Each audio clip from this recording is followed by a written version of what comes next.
Est-ce que vous êtes en train de partager cette émission? Il est 13h23 en Normandie. Quand Jean Bikoko Aladin vous dit que la bêtise est une maladie, voilà un grand malade de bêtise qui s'appelle la CEDEAO. Nous allons le soigner. Nava Melongue, Bijombi Kone Mama, Bijombi Njere Mama, Bijombi Njere Mama, oh, Bikoko Aladin, Bijombi Kono Mama, Ouye Job, Bijombi Njere Mama.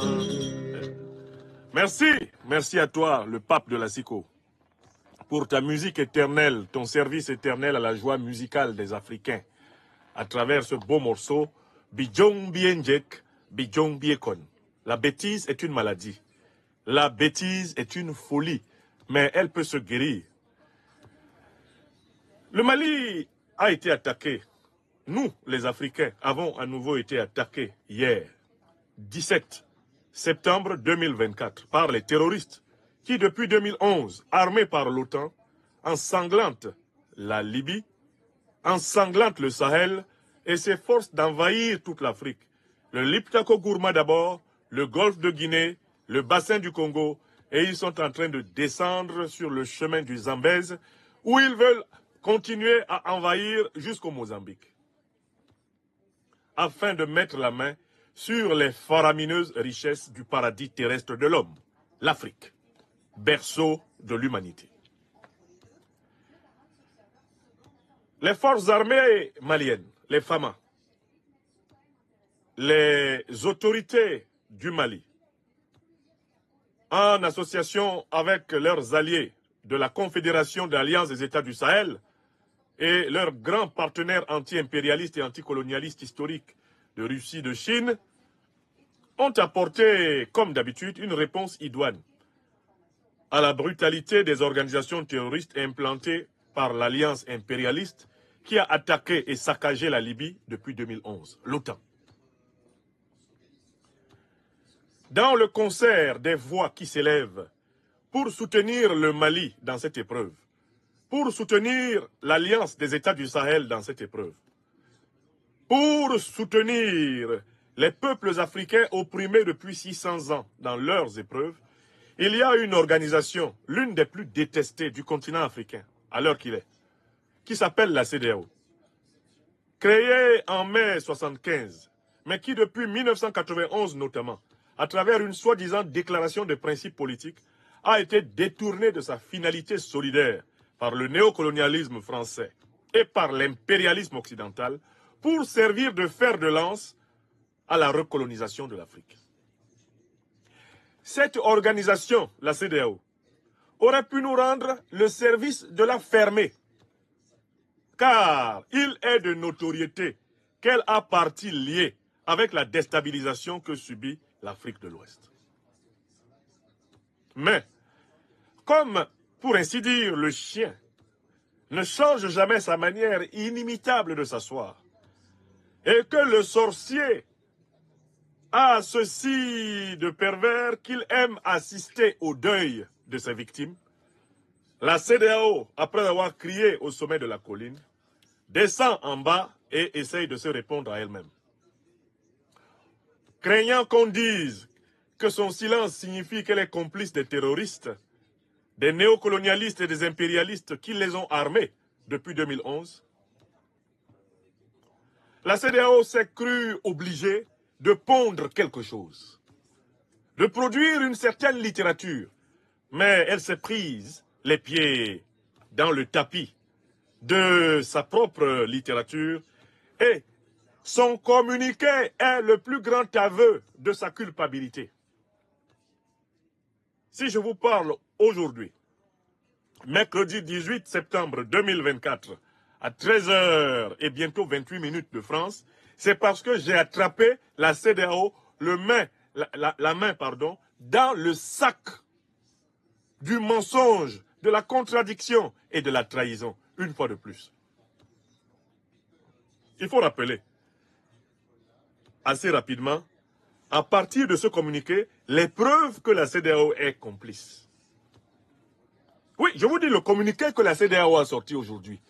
18 septembre 2024 prouve qu'elle est complice. Donc, pour cela, je vous donne lecture du communiqué. Ensuite, je vous fais une analyse du communiqué.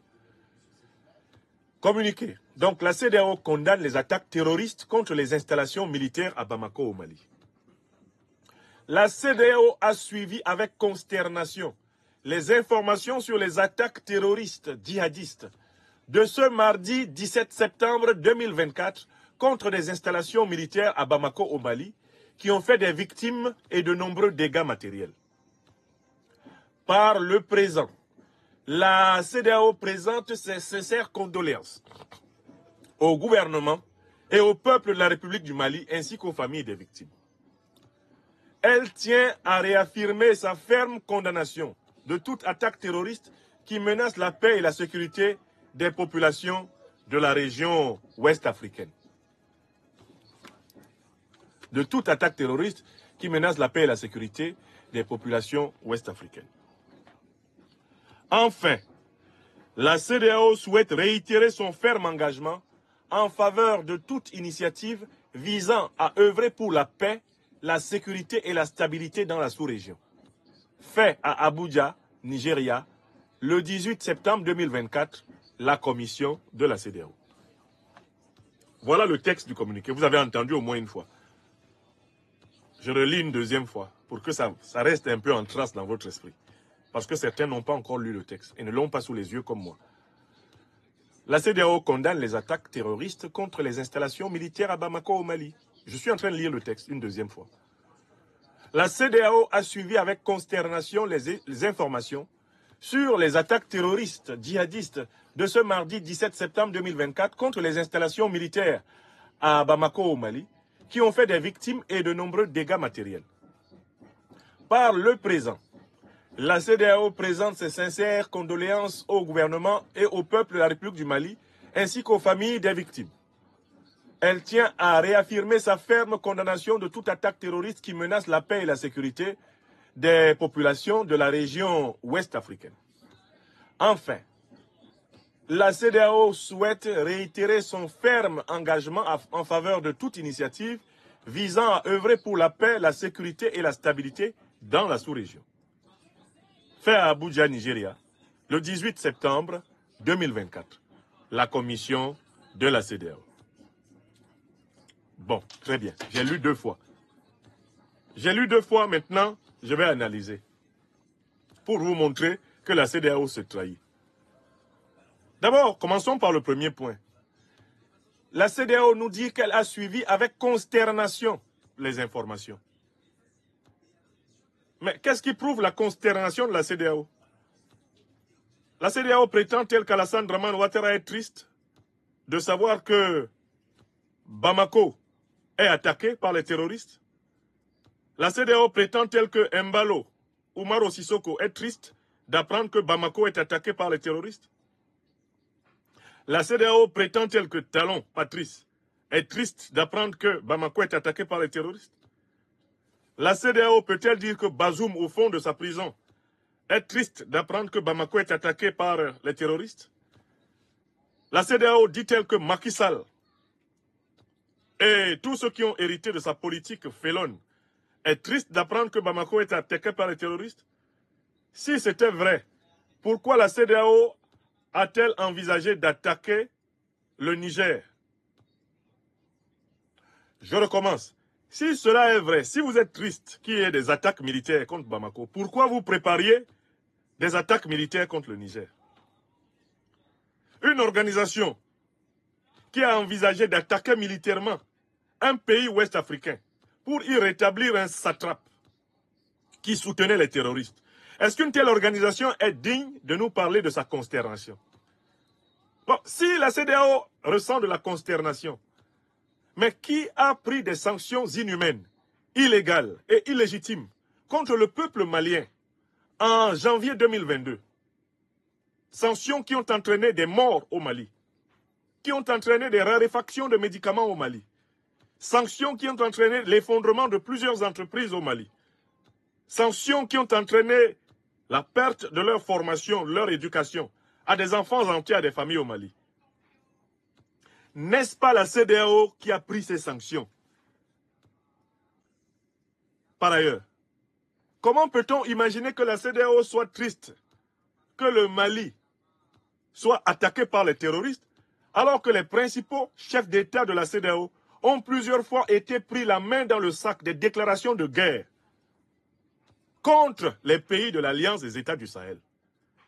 Qui a oublié en particulier cet élément audio dans lequel Alassane Dramane Ouattara et Boubou Cissé, deux complices du néocolonialisme français et de l'impérialisme occidental, s'exprimaient sur leur volonté de faire tomber le Mali en 2 semaines.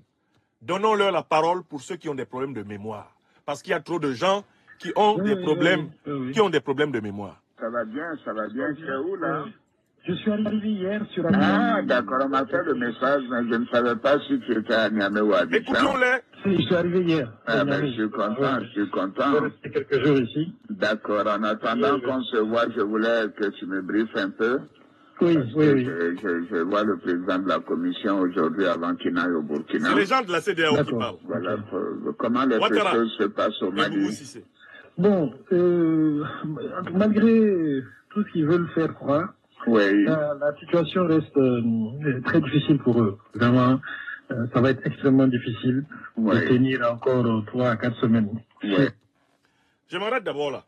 Boubou Cissé et Alassane Ouattara s'entendent pour dire que on est en 2022, que le Mali ne peut pas tenir plus de 3 à 4 semaines. Ça veut dire que depuis 2022, on a toutes les preuves qu'Alassane Ouattara veut l'effondrement du Mali. Oh, Alassane Ouattara, c'est le grand pâtre de la CEDEAO. Comment peut-on dire qu'il est en consternation quand on attaque le Mali? Alors même qu'en 2022 déjà, dans l'audio, il exprimait le souhait que le Mali ne tienne pas debout. On continue.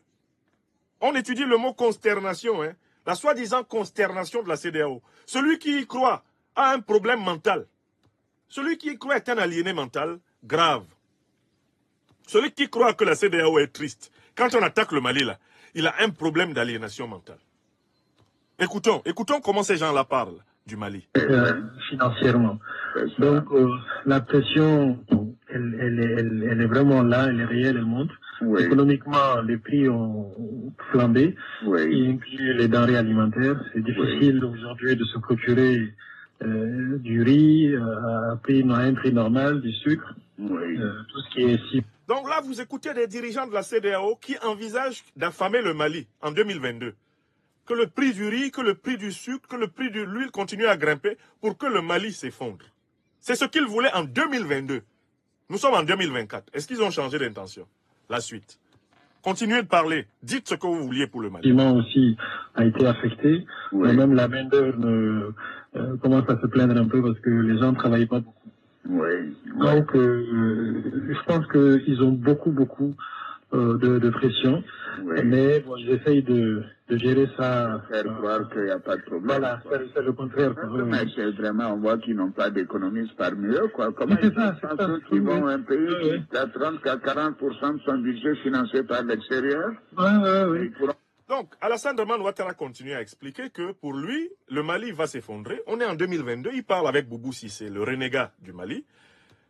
En 2022, le Mali doit s'effondrer parce que financièrement, le Mali serait dépendant de l'extérieur. C'est-à-dire, eh bien, de la Banque de France, du FMI, la Banque mondiale, qui sont ses maîtres, à lui Ouattara.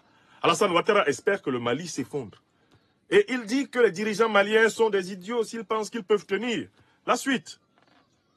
Quand payer les salaires 1 ou 2 mois, mais c'est tout. Après, ils ne pourront même plus payer les salaires.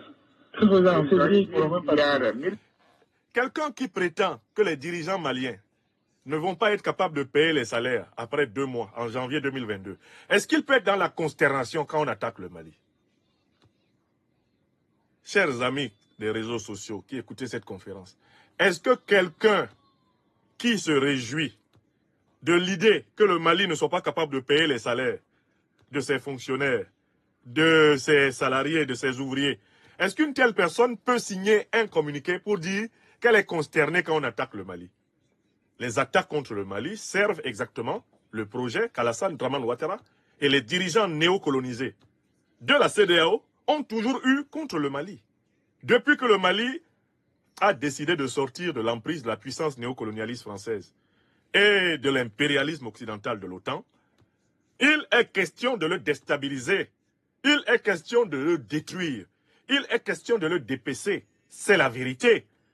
Et vous ne pouvez pas aujourd'hui nous écrire un communiqué dans lequel vous prétendez être consterné quand le Mali est attaqué, alors même que c'est vous qui l'attaquez.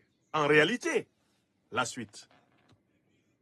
1 milliard d'emprunts régionaux. Absolument. Donc en 2021, ben, ils n'auront pas ça. Comment ils vont faire? Ils n'ont plus accès à ça. Oui, absolument. Le ministre des Finances a fait sortir une lettre il y a une dizaine de jours où il menaçait carrément les banques commerciales quoi, à souscrire. Oui. Et puis il a insisté pour qu'ils souscrivent physiquement. Voilà déjà. Donc, ils veulent du bien au Mali. Écoutez-les comment ils veulent du bien au Mali. L'actionnariat malien est le plus important quoi. Sur la BMS. La banque de solidarité et voilà, puis la banque de développement. Voilà. Bon, c'est terrible. C'est la seule. Je pense que maintenant, Choguel a pu trouver un moyen de faire adhérer une bonne partie de la population à un combat que lui seul est en train de mener, quoi. Maintenant, c'est le combat contre la France, c'est le combat contre l'Occident. Donc, il y a un certain nombre de gens qui sont derrière eux pour ça. Mais qui commencent aujourd'hui à réaliser que économiquement, financièrement, ça ne va pas quelque part. Ils sont idiots. La Russie est la 11e puissance économique aujourd'hui. Donc, Alassane Draman Ouattara estime que les dirigeants maliens sont des idiots parce qu'ils s'alignent derrière la Russie. Or, lui, Alassane Draman Ouattara, peut-être est à la tête de la Côte d'Ivoire, qui serait une plus grande puissance économique que la Russie. C'est peut-être ce qu'il veut nous dire, Ouattara Draman, puisqu'il a gouverné plus de 250 pays. Mais vous notez au passage que faire tomber le Mali, provoquer l'effondrement du Mali, c'est l'objectif de la CEDEAO qui est avoué dans cet audio. Continuez, messieurs. Racontez-nous votre projet pour le Mali. Oui, la Russie n'a même pas les moyens du Canada ou de la Corée. Voilà c'est pas la Russie qui va régler leurs problèmes. Il est président d'un pays qui n'est pas une naïfs puissance. et des ignorants. Voilà. Ils sont très naïfs. Ils sont vraiment très, très naïfs. Bon. Alassane Ouattara s'exprime comme s'il était canadien, comme si lui, il était américain. Il compare la Russie aux États-Unis, à la France, au Canada, etc., oubliant que lui, il est né à Sendou. Sendou, qu'il a renié au Burkina Faso.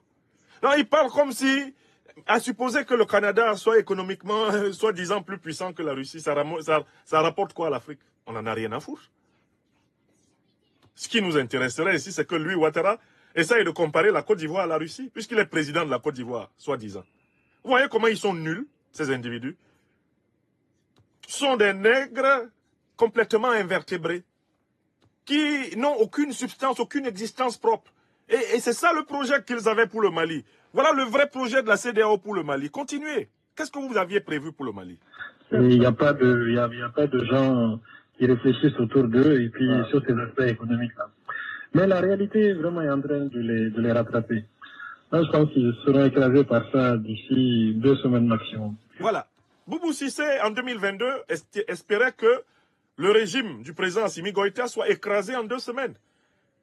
Alassane Draman Ouattara fait partie du complot qui veut que le Mali soit écrasé, que la révolution du Mali Koura soit écrasée.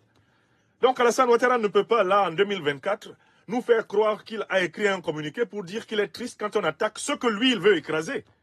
Boubou Cissé et lui avouent que leur projet, c'est d'écraser le président Assimi Goïta et ses compagnons. C'est ce qu'ils disent là, dans l'audio, que vous avez tous. Donc, qui peut prendre au sérieux un communiqué de la CEDEAO qui dit que la CEDEAO ressentirait de la consternation? Quelle consternation? Je comprends pas. On dirait qu'ils sont tombés sur la tête. Oui. Et puis, c'est pas Choguel l'élément vraiment important. Hein. Ils le prennent plus au sérieux, mais c'est plutôt, ils l'utilisent, mais c'est surtout le ministre de la Défense et le ministre de l'Intérieur. Oui, en tout cas, la défense, j'ai toujours su qu'il était un peu, le plus jusqu'au boutiste, quoi. Oui, c'est un rusophone. Il pense que quand il va voir que la Russie ne peut pas les aider, en dehors de leur faire des promesses et d'envoyer quelques vieux matériels. Alors, Alassane Ouattara évoque très clairement ici le fait qu'ils vont déstabiliser militairement le Mali. Il prétend que la Russie ne pourra pas aider militairement le Mali à résister aux assauts des terroristes des néocolonialistes et des impérialistes qui sont le bord auquel appartient la CEDEAO? Oui ou non? Alassane Ouattara annonçait très clairement ici les hostilités militaires contre le régime malien. Mais ce n'est pas un hasard si, quelque temps plus tard, il devait tenter d'infiltrer un commando de 49 mercenaires à l'aéroport de Bamako, qui a été l'une des cibles envisagées par les terroristes le 17 septembre. Alassane Ouattara avait prévu d'y installer une petite base permanente de mercenaires. Et c'est pour cela que le 12 juillet 2022, eh bien, ces mercenaires étaient interceptés par l'armée malienne et incarcérés, comme vous le savez, n'est-ce pas? Donc, Alassane Ouattara, Boubou Cissé, tous les ennemis du peuple malien et de la souveraineté africaine avaient déjà prévu d'attaquer militairement le Mali, de telle façon que les attaques militaires que subit le Mali, que ce soit celle de Tinzaouaten ou celle de Bamako, font partie du plan qui a été annoncé par la CEDEAO à travers ses principaux dirigeants, et ici, Alassane Dramane Ouattara. Donc vous voyez déjà que la CEDEAO commence par un premier mot qui n'a pas sa place. Elle n'est pas consternée. La CEDEAO se réjouit de l'attaque qu'a subi le Mali. Un point, j'ai l'occasion... Oui, non, j'essaierai de te voir ça avant de... Je pars, je crois, c'est mercredi ou jeudi, mais je ferai tout pour te voir. D'accord. Avant de voyager, j'en pars, on a le sommet à Accra le jeudi. Et... Alors, est-ce que vous savez quel sommet Alassane Ouattara évoque, le sommet qui devait avoir lieu à Accra le jeudi? Vous savez de quelle organisation il préparait le sommet par cette discussion avec Boubou Cissé? Ce sont les idées qui sont discutées au sommet de la CEDEAO. Alassane Ouattara annonçait là, dans cet audio, qu'il allait justement promouvoir la déstabilisation du Mali à l'occasion du sommet de la CEDEAO. D'accord? Donc, il n'y a donc aucun doute que la CEDEAO n'a aucune compétence pour prétendre avoir de la consternation quand on attaque le Mali. Revenons au communiqué. Ensuite, les informations sur les attaques terroristes. Oui, ce sont des terroristes qui attaquent le Mali. Ce sont des terroristes qui attaquent le Sahel. Ce sont des terroristes qui attaquent l'Afrique. Mais la CEDEAO ajoute les attaques terroristes djihadistes. Et c'est là, deuxième élément, deuxième mot-clé du communiqué de la CEDEAO qui l'a trahi, c'est le mot djihadiste. Je vous le dis, mes chers amis des réseaux sociaux, peuples africains, diasporas africaines, amis de l'Afrique des libertés, chaque fois que vous entendrez quelqu'un dire que l'Afrique est victime d'attaques djihadistes, sachez que soit inconsciemment, soit consciemment, il souscrit au narratif de ceux qui ont détruit la Libye en 2011, qui ont armé Al-Qaïda et l'État islamique, et qui veulent cacher le grand complot impérialiste contre l'Afrique derrière une soi-disant guerre religieuse. Je recommence, une deuxième fois. Ici, c'est l'Institut de l'Afrique des libertés, c'est l'école de la vision critique de la situation de notre société. Chaque fois que vous entendez quelqu'un dire « l'Afrique est attaquée par des djihadistes », première hypothèse, c'est un ignorant. Voilà pourquoi il répète le storytelling que l'OTAN a élaboré pour cacher en réalité son plan de déstabilisation du continent, qui a commencé par le saccage de la Libye, la déstabilisation du Sahel, dans le but de contrôler le Liptako Gourma, de contrôler le golfe de Guinée, de contrôler le bassin du Congo, de contrôler les grands minerais d'Afrique australe. Pour déguiser ce plan, l'OTAN a décidé de faire croire à l'opinion africaine et internationale que l'Afrique est attaquée par des groupes pour des raisons religieuses. Voilà pourquoi ils ont élaboré le concept de djihadisme, pour l'appliquer justement aux terroristes qui sont des mercenaires qu'ils ont armés en Libye, justement contre l'Afrique.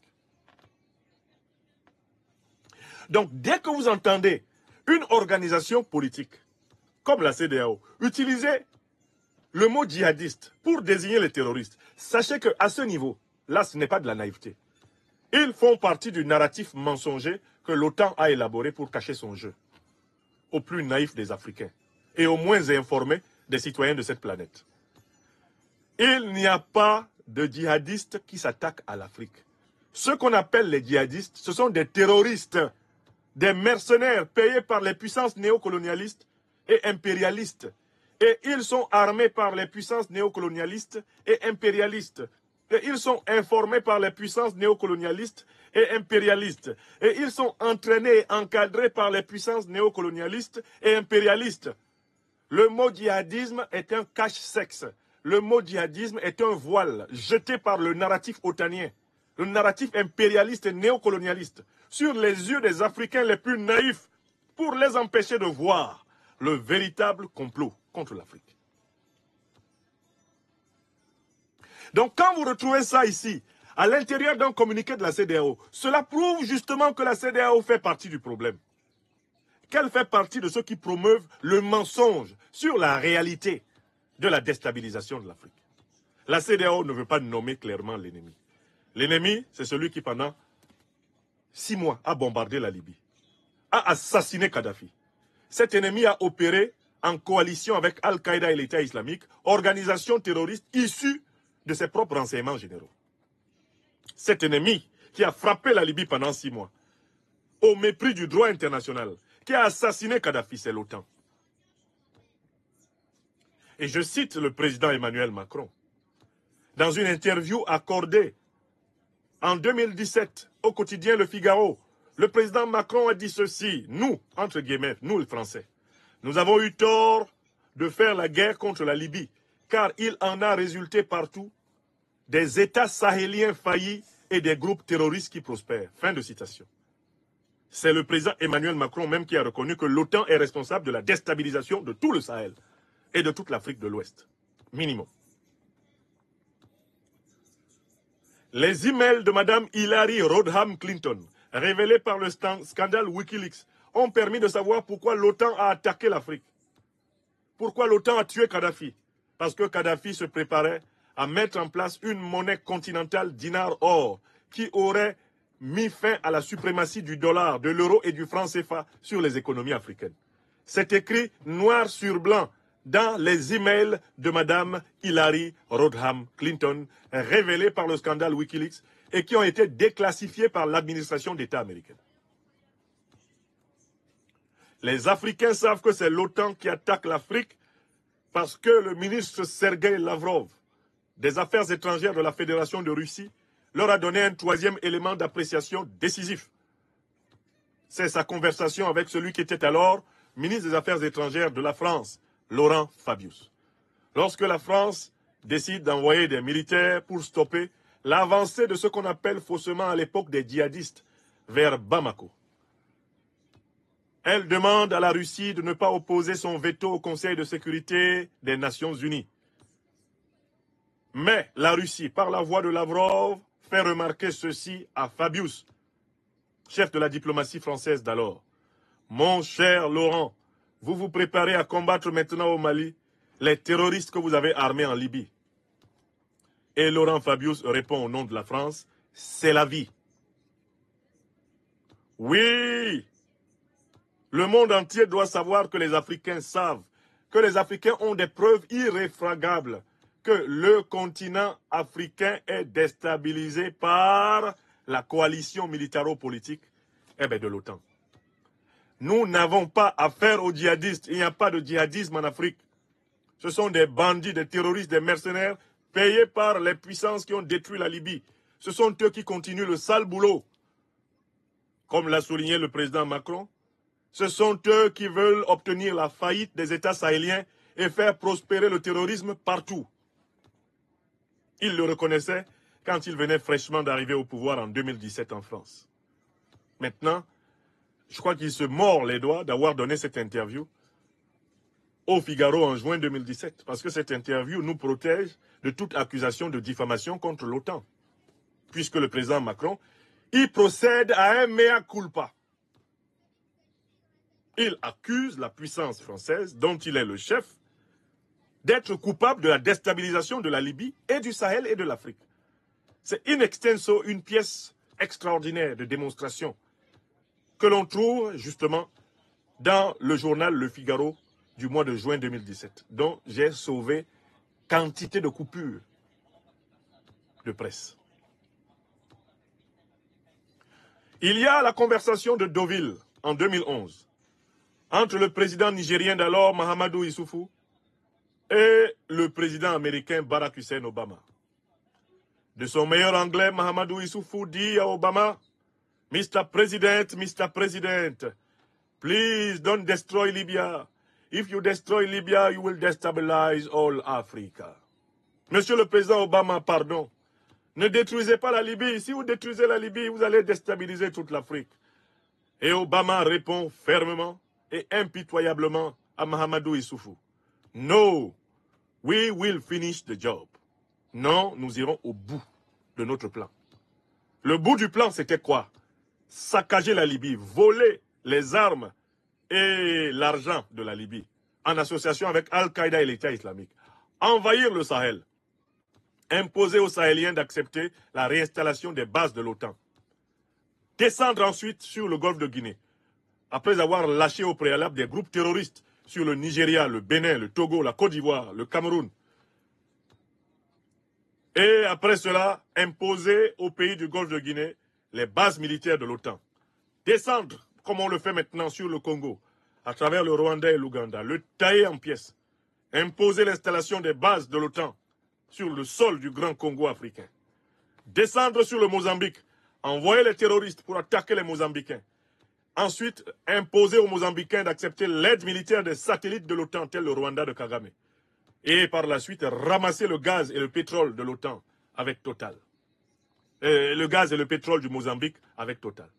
C'est le business plan de l'OTAN que l'Afrique subit. Et quand je vous dis que les grandes mobilisations populaires continentales doivent demander le démantèlement sans délai de toutes les bases de l'OTAN, je vous dis la plus stricte vérité.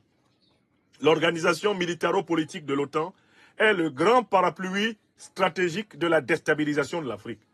Si les forces de l'OTAN quittent le sol africain, les organisations terroristes vont fondre comme beurre au soleil.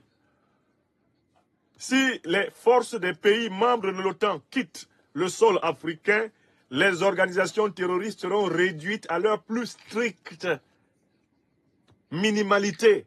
Et le terrorisme deviendra un phénomène résiduel de l'actualité politique africaine.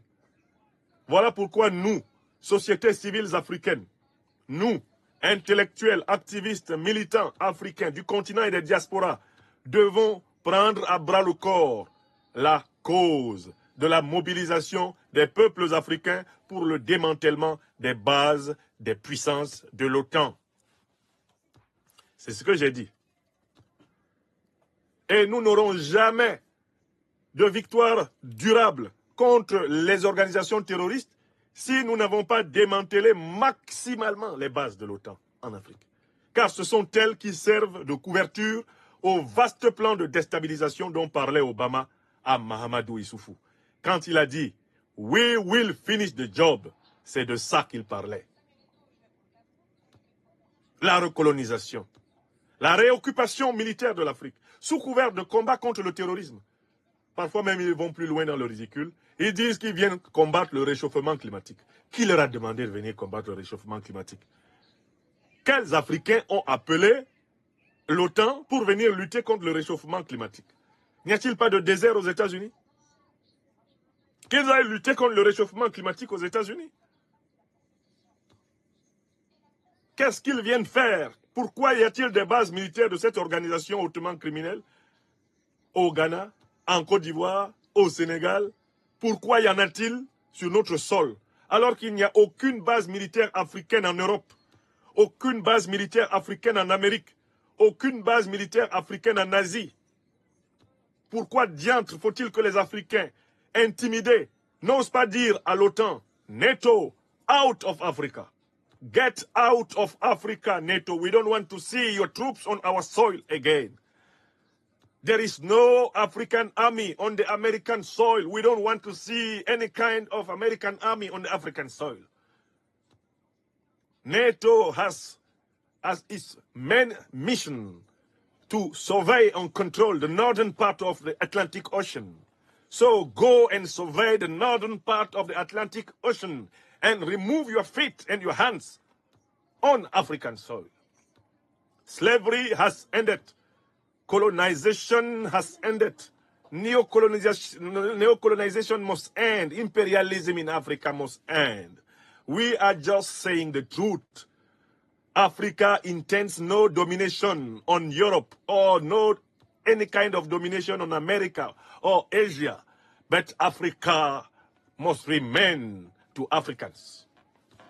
It is now and not tomorrow Africa want to be free now and not tomorrow. Les Africaines et les Africains de tous les continents doivent avoir le courage de dire cette vérité à l'Occident, à l'Asie, à l'Amérique du Sud, à tout homme qui se tient debout face à eux.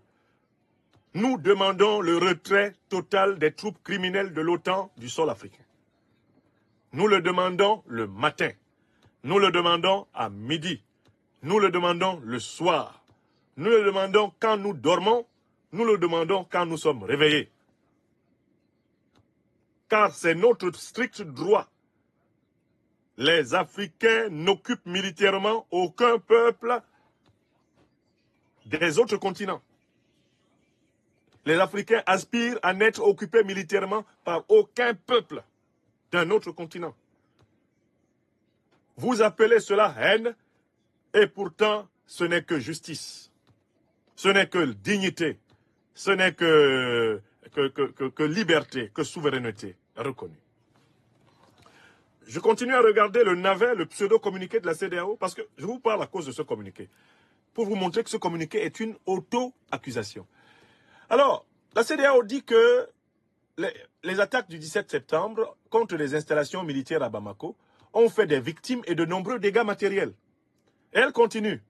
Par le présent communiqué, la CEDEAO présente ses sincères condoléances au gouvernement et au peuple de la République du Mali, ainsi qu'aux familles des victimes. Vous voyez que le communiqué de la CEDEAO insiste essentiellement sur les effets de l'attaque. Comme si les assaillants n'avaient pas été taillés en pièces. Vous remarquerez en lisant ce communiqué que la CEDEAO ne félicite pas les forces armées maliennes qui ont écrasé les assaillants. La CEDEAO ne salue pas la prompte réaction, la réaction professionnelle et courageuse des FAMA qui ont écrasé les assaillants. Le communiqué de la CEDEAO a pour but d'insister sur les dégâts que les assaillants, les terroristes, armés justement depuis 2011 par l'OTAN contre l'Afrique, ont commis au Mali. Donc en fait, à travers le communiqué de la CEDEAO, l'intention est de faire la propagande des effets supposément catastrophiques de l'attaque terroriste.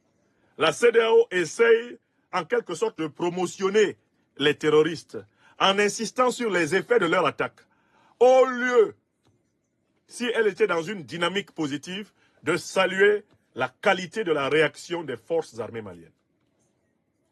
C'est là que je vous dis que la CEDEAO se trahit. C'est une organisation qui promeut les terroristes. Le communiqué de la CEDEAO, c'est un communiqué pour promouvoir l'action terroriste. C'est un communiqué qui a pour but de valoriser l'action terroriste. Parce qu'ils insistent sur quoi? Ils disent qu'ils ont fait des victimes et de nombreux dégâts matériels.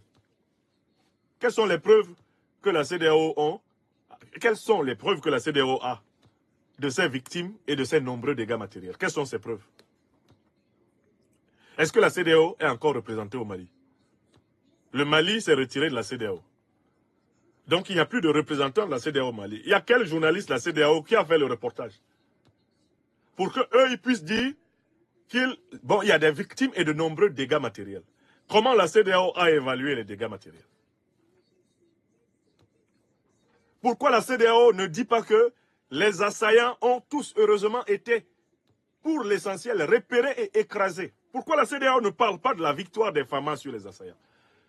Mais les assaillants voulaient prendre le camp de gendarmerie de Faladje. Est-ce que les assaillants ont pris le camp? Au lieu de souligner que la riposte des FAMA a été victorieuse, la CEDEAO veut donner l'impression que les assaillants ont remporté une victoire. Vous comprenez? Le communiqué a pour but de faire ce que fait Nassim Ouassra, ce que fait Serge Daniel. Promouvoir les actions terroristes. C'est ce qu'ils font dans ce communiqué. Sinon, s'ils étaient dans une logique de défense de l'Afrique, ils ne se permettraient pas d'accorder du poids aux organisations terroristes en leur prêtant le pouvoir d'avoir fait d'énormes victimes et de nombreux dégâts matériels. Comme si tout le Mali avait été détruit le 17 septembre. Et le paragraphe suivant, la trahison de la CEDEAO continue dans cette écriture de traître, de cynique, cette écriture diabolique. Elle tient à réaffirmer sa ferme condamnation de toute attaque terroriste qui menace la paix et la sécurité des populations de la région ouest africaine. Mais on pose la question à la CEDEAO. Est-ce que vous avez condamné l'OTAN? Parce que c'est l'OTAN qui a organisé la déstabilisation du Sahel. Mais pourquoi vous ne pouvez pas condamner l'OTAN? On ne peut pas condamner les attaques terroristes sans condamner l'alliance militaro-politique qui en est la parraine. Voilà, des gens font semblant de condamner les terroristes comme si les terroristes avaient poussé de terre comme des champignons. Comme si les terroristes étaient des entités sui generis. Alors que nous savons très bien que les terroristes d'Al-Qaïda et d'État islamique ont envahi le Sahel grâce à la grande opération militaire de l'OTAN en 2011 en Libye. Les gens de la CEDEAO ont-ils les couilles de dire à l'OTAN, nous savons que c'est vous qui avez attaqué depuis 2011 notre continent. Nous savons que dans cette attaque, vous êtes associés avec vos propres créatures, Al-Qaïda et l'État islamique, et que c'est ainsi que vous avez envahi le Sahel. Donc, nous vous condamnons parce que c'est vous qui attentez à la paix, à la sécurité des populations de la région ouest africaine. Est-ce qu'ils peuvent avoir le courage de le dire? Non. En fait, c'est un communiqué qui est là pour semer la confusion. Donner l'impression que les terroristes n'ont rien à voir avec leur maître. Mais comment les terroristes peuvent-ils attaquer avec des drones? Avoir du renseignement satellitaire, alors qu'on sait qu'il n'y a aucune organisation terroriste qui possède un satellite. Que les satellites militaires sont essentiellement détenus par des États. Comment donc les terroristes qui opèrent au Sahel peuvent utiliser des drones s'il n'y a pas des États détenteurs de satellites militaires qui les renseignent? Donc, vous voyez que la CEDEAO, c'est vraiment une organisation de vipères. Ce sont des anti-africains, ce sont des individus ignobles. Parce que quand ils prétendent dénoncer les attaques terroristes, ils sont incapables de nommer l'origine de ces attaques. C'est-à-dire, en réalité, ils ne peuvent pas nommer leur maître. Ils savent très bien que ce sont leurs maîtres qui ont attaqué la Libye, qui ont tué Kadhafi. Ils savent très bien que les terroristes ne sont que les mercenaires, qui, avec l'OTAN, ont envahi le Sahel depuis 2011 jusqu'à ce jour. Nous sommes dans une continuité historique. Vous ne devez pas oublier que ce qui se passe au Mali, au Burkina, au Niger, au Cameroun, ce qui se passe au Nigeria, ce qui se passe maintenant au nord du Bénin, au nord du Togo, ce qui se passe en Afrique, c'est la conséquence approfondie de la grande invasion de l'OTAN en Libye. Et cette invasion a été menée par l'OTAN dans le but de se rendre indispensable à l'Afrique et d'installer son commandement de l'Atlantique Sud sur le sol africain. À partir de là, une organisation comme la CEDEAO, ses communiqués sont nuls et de nul effet, parce que ce sont des communiqués qui ne portent pas sur le fond du problème. Dernier paragraphe. Enfin, la CEDEAO souhaite réitérer son ferme engagement en faveur de toute initiative visant à œuvrer pour la paix, la sécurité et la stabilité dans la sous-région. Quelle initiative elle peut prendre? La CEDEAO est contrôlée par l'OTAN. Elle est contrôlée par le néocolonialisme français. Or, l'OTAN, le néocolonialisme français ont activement participé à la destruction de la Libye et à la déstabilisation du Sahel. Donc, la CEDEAO peut compter sur qui pour combattre la déstabilisation de l'Afrique, alors même qu'elle est sous le contrôle des déstabilisateurs de l'Afrique. Voici des gens qui font semblant de se cacher derrière leurs petits doigts. Ils ne peuvent pas tenir une réunion sans que l'OTAN soit au courant de tout ce qu'ils disent. L'OTAN a un bureau dans tous leurs bureaux. Alassane Ouattara lui-même a donné à l'OTAN le commandement de l'armée ivoirienne. De telle façon que tout le monde sait que les attaques qui sont menées par l'AES sont en partie menées à partir des territoires de la CEDEAO. Qu'est-ce qui a créé la tension entre le Bénin et le Niger? Si ce n'est le fait que le Niger a eu les preuves que la CEDEAO et l'OTAN organisaient à partir du territoire béninois des attaques contre le Niger. Qu'est-ce qui augmente la tension entre le Burkina Faso et la Côte d'Ivoire? Si ce n'est le fait que la Côte d'Ivoire, le Burkina Faso s'est rendu compte qu'il y avait un centre de déstabilisation du Burkina, piloté par l'OTAN, le néocolonialisme français, à partir de la Côte d'Ivoire. Le président Ibrahim Traoré l'a dit publiquement. Oui ou non? Donc en fait, la CEDEAO fait partie de l'alliance de déstabilisation de l'AES. La CEDEAO fait partie de ceux qui ont, de près ou de loin, participé et organisé l'attaque du 17 septembre. Elle est du côté des déstabilisateurs. Elle ne peut donc pas publier un communiqué pour dénoncer ses propres œuvres.